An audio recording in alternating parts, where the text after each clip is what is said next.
The following video will show you just 15 of the many selections from non-Muslims telling you what they think of the last prophet, Muhammad, peace and blessings be upon him.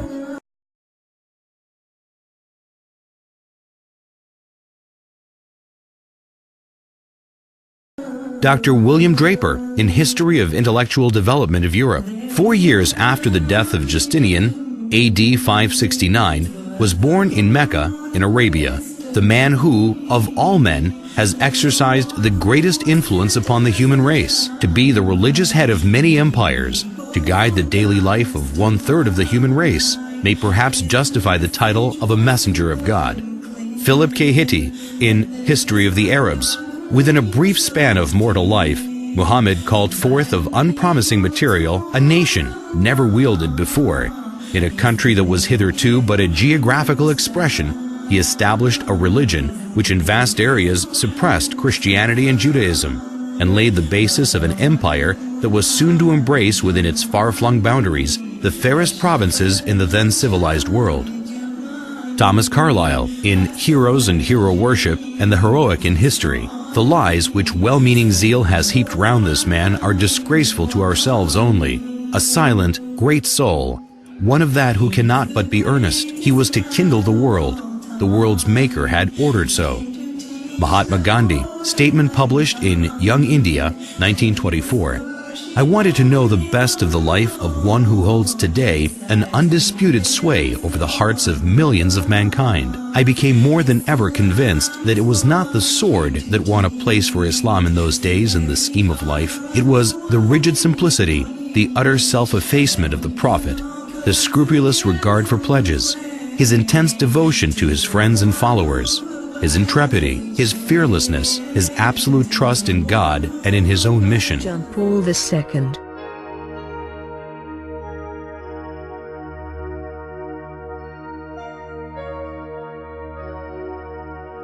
He said, "The religiosity of Muslims deserves respect. It is impossible not to admire, for example, their fidelity to prayer. The image of believers in Allah, who without caring about time or place, fall to their knees and immerse themselves in prayer remains a model for all those who invoke the true God, in particular for those Christians, who having deserted their magnificent cathedrals, pray only a little or not at all." Dalai Lama, a spiritual leader of Tibet.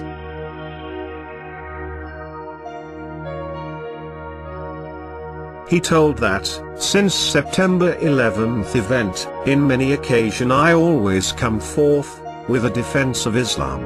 Islam, like any other major tradition. I think the very praising Allah means love, infinite love, compassion, like that. I understand Islam. They usually carry rosary, all 99 beads, different name of Allah, all refer compassion, or these positive things."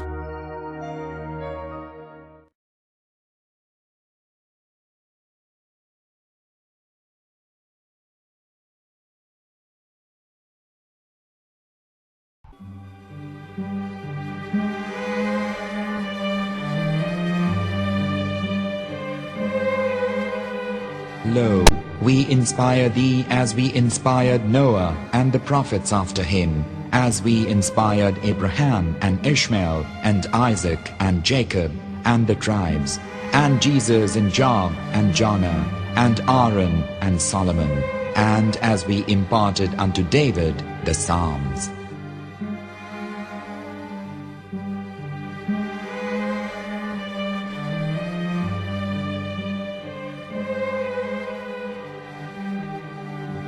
The verse we've just heard is from chapter 4 of the Quran. In the verse, God is affirming to humanity that Muhammad is indeed the recipient of a divine guidance, just as Noah, Abraham, and the rest of the prophets. However, some Christians and Jews today don't believe that Muhammad was a prophet and the covenant that God made with Abraham. And since the Quran is not their book of authority, in this video I'm going to show you that the book you're holding in your hands contains the name off the seal of prophethood, the Prophet Muhammad.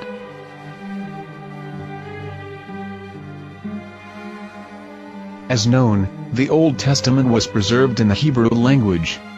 In the 5th chapter of the Shir HaShirim, which is one of the 5 Megillat or sacred scrolls that are part of the Hebrew Bible, or for short the Song of Solomon, as Christians know it today. That chapter is discussing someone. Jews will say it is discussing Solomon, while Christians will say it is discussing Jesus. Considering this is the Songs of Solomon, it would seem logical that it is discussing Solomon.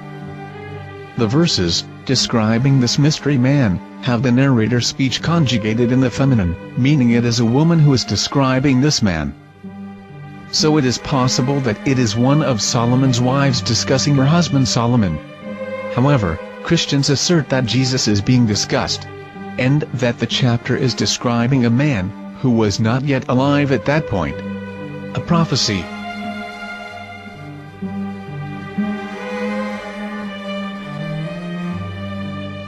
In reading the English translation of Song of Songs 5:16, it finishes the description by saying, "He is altogether lovely," but what most people don't know is that the name of that man was given in the original Megillat.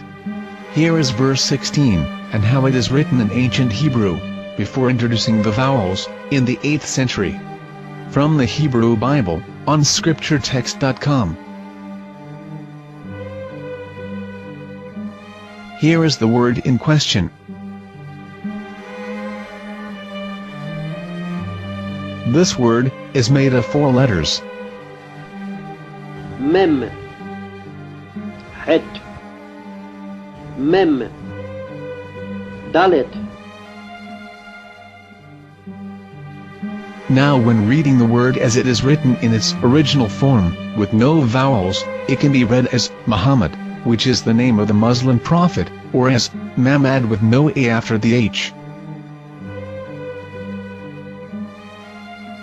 According to Ben Yehuda's Hebrew English Dictionary, it is correctly pronounced as Muhammad, not Mamad. So how we're going to know for sure if it's pronounced as Muhammad, the Muslim prophet, or as Mamad, a random Hebrew word? The only way is to give the verse to a rabbi, and say to him, "Please read." Here is the Song of Songs 5:16, and how it is read by a rabbi from a Hebrew Jewish site. Please notice, the im in Hebrew is a plural of respect. Hiko mamtakim vechullo mahamadim ze dodi vezer'i benot Yerushalayim. Hiko mamtakim vechullo mahamadim ze dodi vezer'i benot Yerushalayim.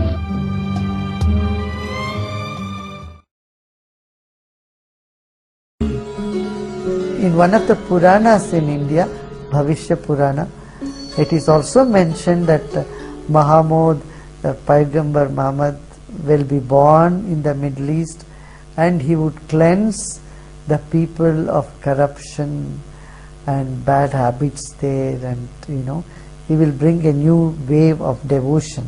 This is mentioned thousands of years ago in the Hindu texts. In a Purana, it's one verse is there, one quote is there, that such and such a person, a prediction was done about that. He will appear in a sandy desert in the land of Arabia. He will be known as the pride of humanity, and his name is Muhammad. What could be the secret that has been also mentioned in the holy books of Hindus, and of which the Hindu monks have spoken? سورة ياسين